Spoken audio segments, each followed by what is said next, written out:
Hey guys, what's up? Chris Blum here with ChristopherBlum.com, and today I wanted to talk about buying commercial real estate.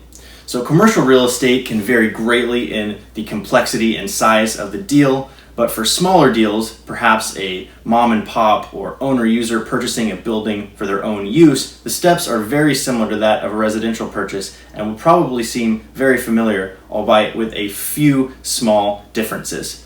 So before I get into the video, I will leave a small disclosure that I am in California, so the steps may differ for your state, and I always recommend having a local professional assist, as each individual deal can have its own peculiarities. And before I dive in, please consider subscribing and smashing the like button.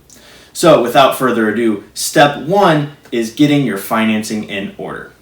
Now, of course, there are people, especially in the real estate investing world, that will go into a deal, they'll have the earnest money, they'll get a deal tied up into contract, and then we'll seek partners, and then we'll seek financing. So this can be an investment strategy, but again, for the smaller user that's just seeking to purchase a property for their own use, I recommend having your financing in order.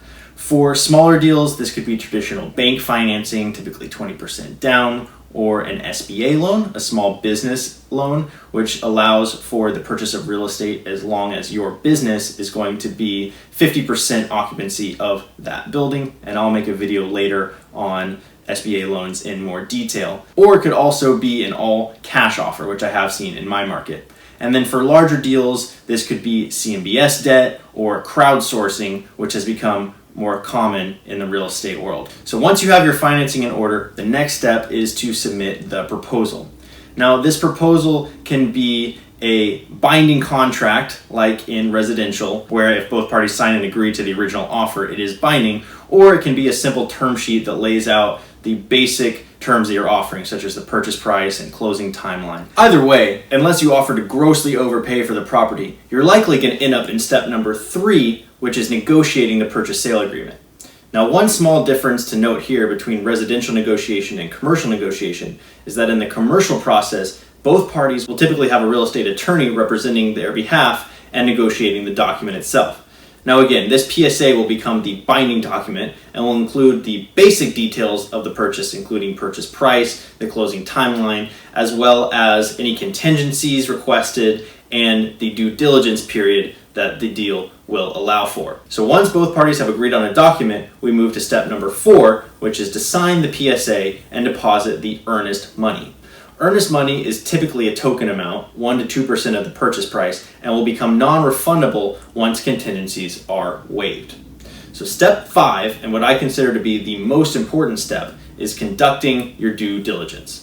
Due diligence includes items such as a physical inspection, which will look at a building's structural and mechanical items, as well as a Phase 1 environmental site assessment report. This report, the ESA, checks the history of the property and neighboring sites to check for any potential sources of contamination. This is part of a 3-phase process, Phase 2 being testing the actual site, the ground and the groundwater, and Phase 3 being a remediation plan if sources of contamination are found. Typically for non-sophisticated buyers, I recommend that if the Phase 1 does not come up clean, to walk from the deal.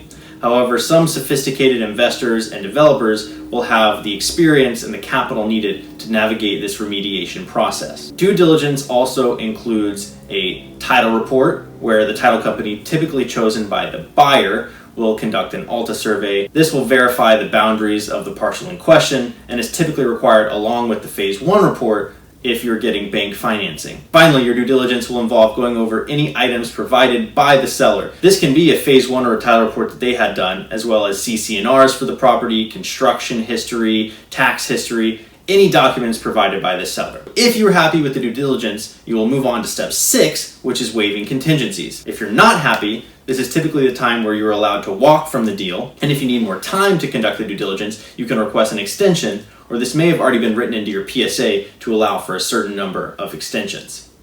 So once contingencies are waived, we move on to step 7, which is where the property closes. So in step 7, the title company will work on issuing title insurance to the new buyer, and the escrow company will work on the administrative steps for closing the deal. This involves producing a settlement statement, which involves showing all of the closing costs and which party is paying for what. So you'll have the purchase price that the buyer is paying, and then the end amount that the seller is getting and all of the fees in between.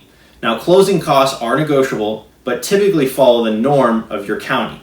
So in San Mateo County, the buyer is responsible for the title costs and the escrow fees, while the seller will pay for county transfer taxes and half of any city transfer taxes. And of course, typically the seller also pays for commission costs, although this is also negotiable. So once the settlement statement is approved by both parties, the funds will be wired from the buyer into the escrow account and will be funneled to the seller, and the buyer will get the title for the property. Now, of course, this was a simplified version of the commercial process, and it can get quite complex, but I hope this overview was helpful and helps you if you're considering buying commercial property.